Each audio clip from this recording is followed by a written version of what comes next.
Sir, I just wanted to ask about anxiety because, like, as you know, like, at this moment, like youngsters like me, and I just finished my college, and you are a parenting coach, so that there's nobody better who can guide me on this.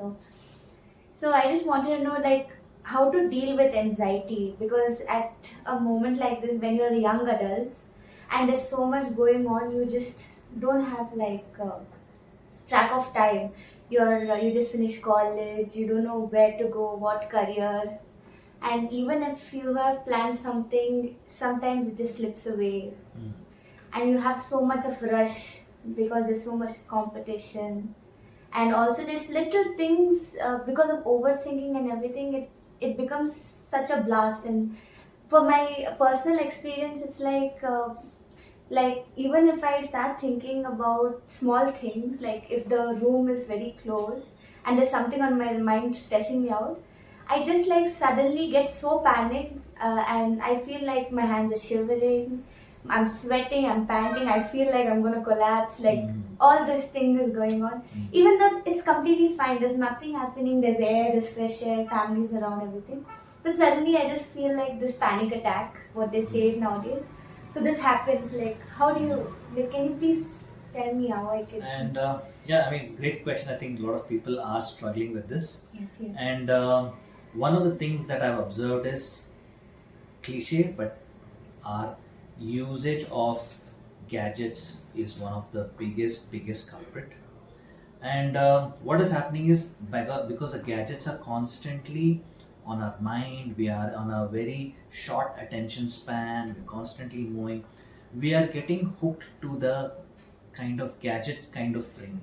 That means our hands and eyes and our whole system is so tuned to having things fast and fast. Right. Every few seconds images are changing, right? Right. So our bodies are getting tuned to that. So even if you can, in fact, this is something that I've tried with young children, and in a small setup, schooling systems, where if the children were kept away from gadgets for one day, the way the children would be the next day is completely different to children who are using gadgets.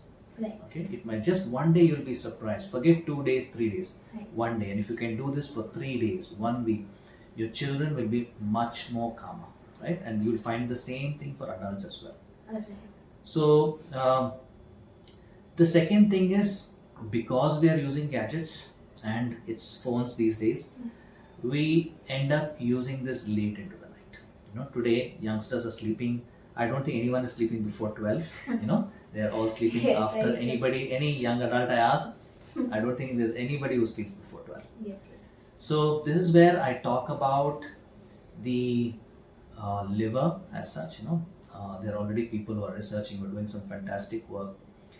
The liver is the factory to our chemicals, our storage. Everything is happening. They call it the chemical factory for us. And they say that your liver starts office, the factory, by 3 a.m.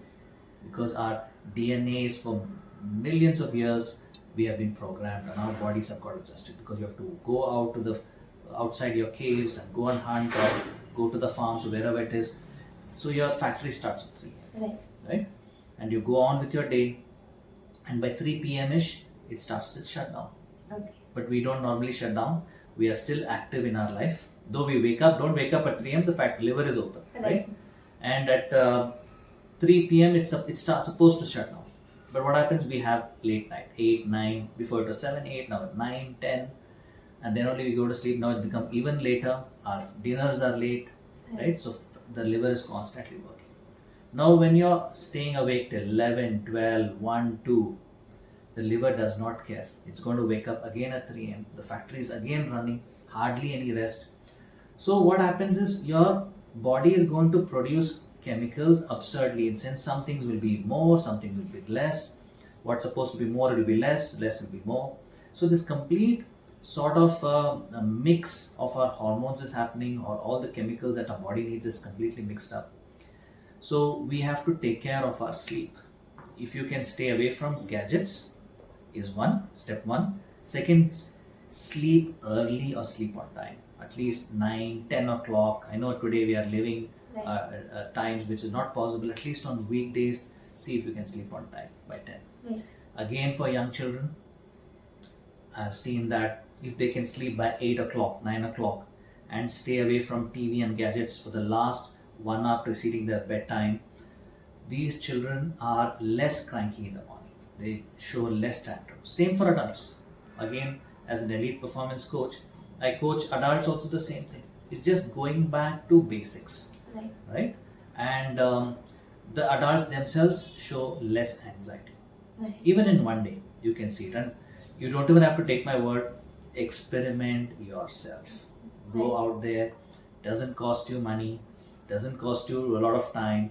Yes, it costs a little bit of sacrifice. Your favorite shows have to be sacrificed. Right. And but you'll be less anxious. So the real question is, are you willing to pay the price of giving away those few soaps and few episodes, movies, getting some good sleep so you can be fresh for work, fresh for studies, or whatever else that you do, and keep a little bit of entertainment time maybe for the weekend. I'm not saying live like a monk, but keep some entertainment for the weekend.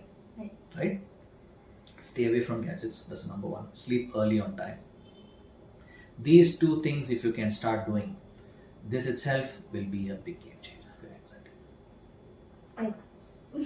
And so it comes down to what I call 5 minutes, or even if you can, 15 minutes of detox in the morning and at night. That means 15 minutes after you wake up, don't check your phone. Maybe switch off the alarm, check your time, but don't check your phone. The other thing being, at night, don't sleep using your phone. In the sense, at least the last 15 minutes, don't check your phone, right? Just stay away from it. This is very difficult. I sometimes start off with 5 minutes, then increase it to 15 minutes. And once you become better and better, increase it to 1 hour. After waking up, usually that's easier. But at night is the most difficult one, right? And occupy that time probably with reading, not even electronic books, regular old books, or do some maybe music, sing a song, do some artwork, talk to somebody, spend some time with your family, chit chat. There are so many things you can do. You'll actually become more creativity trying to find out what you can do in that time, because now the gadgets have been removed, the television has been removed, computers have been removed, right? So that's where you start finding out new things to do. So do this simple thing and see it in maybe 1 day itself, some change, and 3 days, I'm sure you will get back to me. Thank you, sir.